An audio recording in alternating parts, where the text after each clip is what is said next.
ఎప్పుడు దేవుడికి దగ్గరగా అవ్వనంతగా దేవుడికి దగ్గర అవుతారు తుఫాన్లో. తెలుసా? ఎంతమందికి అనుభవం ఉంది?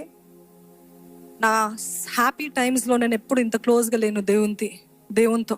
నా ప్రమోషన్ టైంలో నేను ఎప్పుడు లేను ఇంత క్లోజ్గా.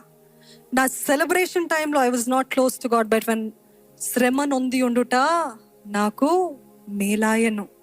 ఆయన ఆజ్ఞల్ని నేను తెలుసుకోగలిగాను, ఆయనకి దగ్గరగా అవ్వగలిగాను. అనుభవపూర్వకంగా చెప్తున్నానండి, శ్రమలే మనల్ని దేవునికి సమీపంగా తీసుకొస్తే, శ్రమల గుండా వెళ్తేనే మనం ఇంకా దేవుని సన్నిధిని అనుభవించగలుగుతాము. శ్రమలు మనకి మేలు. పేతురుకి రాసిన మొదటి పత్రిక 5వ అధ్యాయము 10వ వచనము.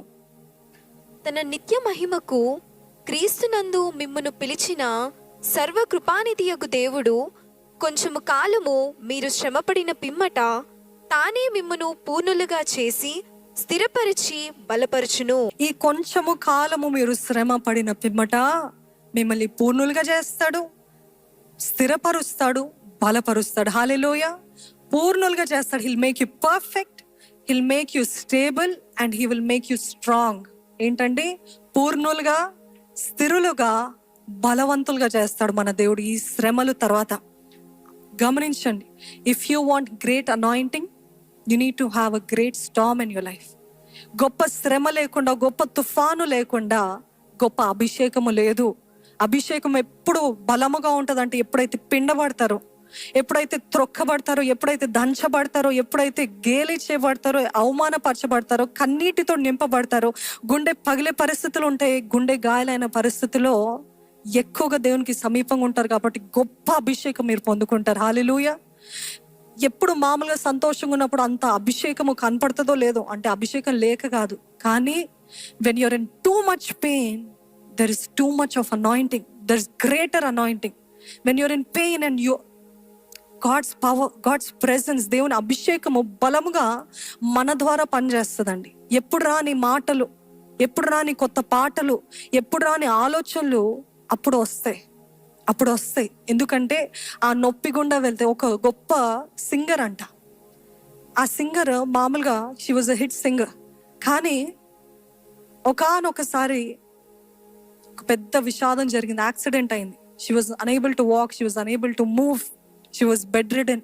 అట్లాంటి పరిస్థితుల్లో ఆ బెడ్లో ఉన్నప్పుడే పాట రాసింది.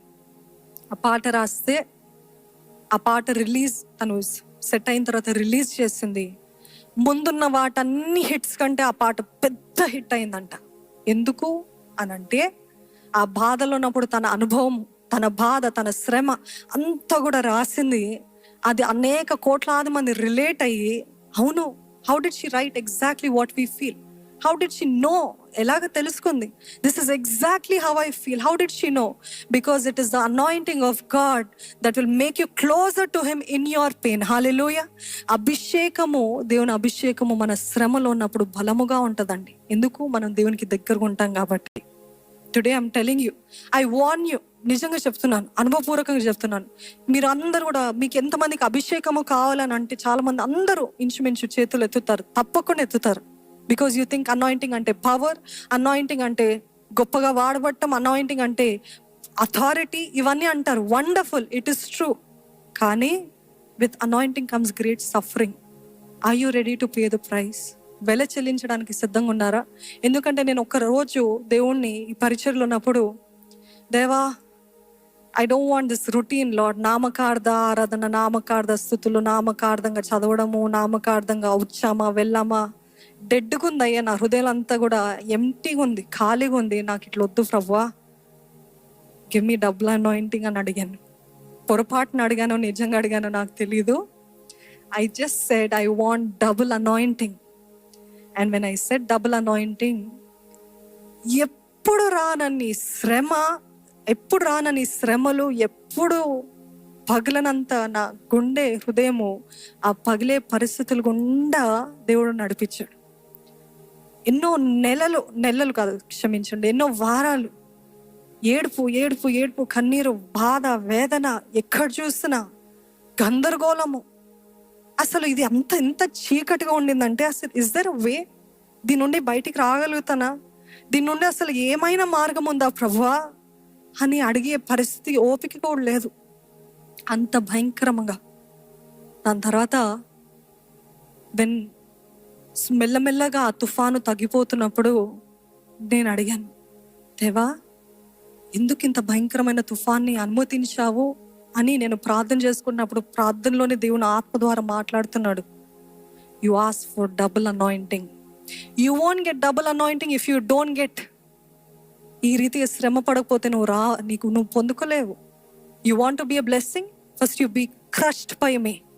నా ద్వారా చితికివేయబడాలి, దంచబడాలి, దూషించబడాలి, అవమానపరచబడాలి. అంత అయిన తర్వాత అప్పుడు నేను నిన్ను వాడుకుంటాను, అప్పుడు నా మహిమ కనపరుస్తాను, అప్పుడు యూ విల్ హ్యావ్ పవర్. ఆ ప్రభావం ఉంటుంది, దేవుని శక్తి నీలో కనబడుతుంది అని దేవుడు చెప్పాడని. తర్వాత ఇప్పుడు అడగాలంటే కొద్దిగా భయం అవుతుంది. ఎందుకంటే దేవా అభిషేకం అంటే మళ్ళా.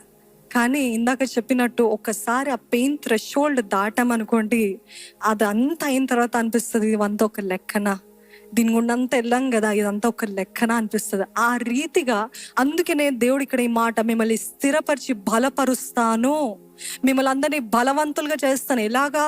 ఫిజికల్గా కాదు, ఆత్మలో. ఆత్మ పురుషుడు బలంగా ఉంటాడంట, ఆత్మ పురుషుడు ధైర్యంగా ఉంటాడు. ఆత్మ పురుషుడు బలంగా ఉన్నప్పుడు ఎటువంటి తుఫాన్ అయినా, ఎటువంటి శ్రమ అయినా ధైర్యంగా ఎదుర్కొంటూ నా దేవుడు నాకు తోడున్నాడు, దీని గుండా నన్ను నడిపించి నన్ను ఒడ్డుకి చేరుస్తాడు అనే విశ్వాసం ఉంటుందండి. అందుకనే Storm gives you new word, new direction, new song, new words, new thinking, new perspective.